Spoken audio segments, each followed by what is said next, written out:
안녕하세요, 다루입니다. 이번에는 한자에 대해서 이야기해 드리려고 합니다. 한자로 고생하시는 일본어 학습자분들 많으시죠? 일본어는 히라가나, 가타카나, 한자로 구성하는 언어다 보니까 한자가 어렵다고 자꾸 피해서는 높이 올라갈 수 없답니다. 어려워도 계속 보고 써보기도 하고 부수는 뭔지 찾아보기도 하고 어떻게 외우면 좋을지 고민도 해보고 다양한 방식으로 한자를 대하다 보면 어느샌가 친숙해져 있을 거예요. 뭐든지 그냥 얻는 건 없어요. 일본인도 한자를 어려워하는 건 마찬가지죠. 숫자 1부터 교육으로 배우는 건 초등학교 1학년 때부터이고요. 하지만 그 이전부터 눈으로 많이 보아왔기 때문에 외워지는 거죠. 한자를 배우기 전에는 모두 히라가나로 표기할 수밖에 없는데요.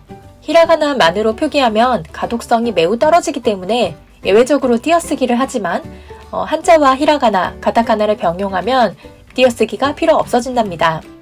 물론 일본인이 한자를 배우기 전이라고 해서 이런 문장 자체를 구사하지 못하는 건 아닙니다. 문장을 한자로 쓰지 못할 뿐이죠. 외국인과 모국인은 언어 학습 접근법 자체가 달라요.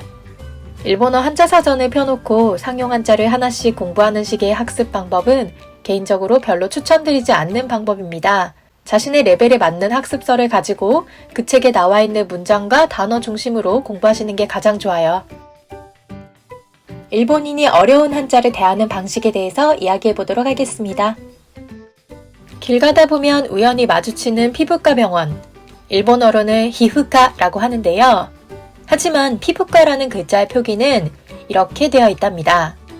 참고로 피부과의 부라는 한자는 초등학교 6년간 배우는 한자에 포함되지 않습니다.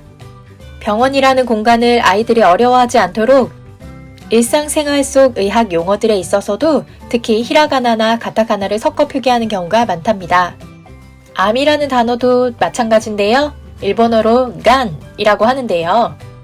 일상 속에서 표기할 때 병도 병이지만 암 자체가 주는 위압감이 있죠. 그래서 보통은 한자보다는 히라가나, 가타카나로 표기해서 무섭고 어려운 느낌을 조금이라도 줄일 수 있게 한답니다. 처방전도 마찬가지입니다.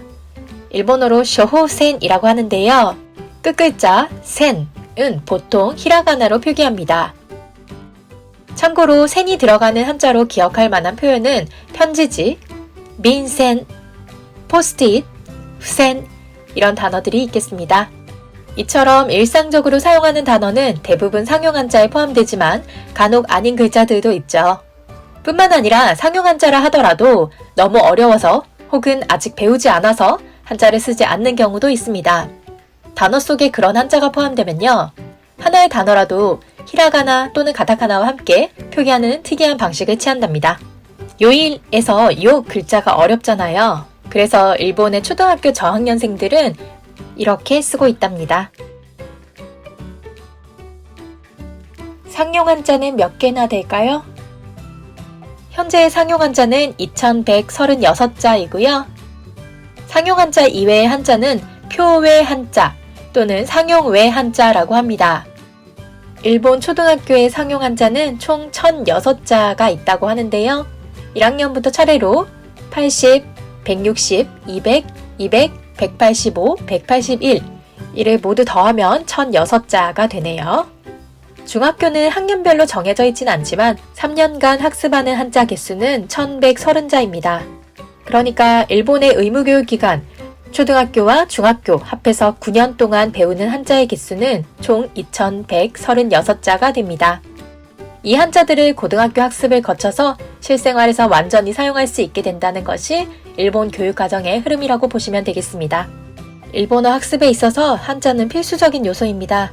한자가 어렵다고 해서 자꾸 피해서는 높이 올라갈 수 없다고 처음에 말씀드렸는데요. 많은 좋은 문장들을 보시면서 꾸준히 학습하시다 보면 어느샌가 저 높이까지 올라가 있을 거라고 확신합니다. 저도 일본어 시작한 지 20년이 넘었거든요. 며칠 공부하고 왜 이렇게 안 되지 고민하지 마시고 최소한 1년, 수년간의 노력을 꾸준하게 거듭하셔야 좋은 성적을 거둘 수 있다. 좋은 결과를 얻을 수 있다 라고 생각하시면 좋겠습니다. 조금 더 여유로운 마음을 가지고 길게 보고 학습하셨으면 좋겠습니다. 재미있는 이야기로 또 찾아오겠습니다.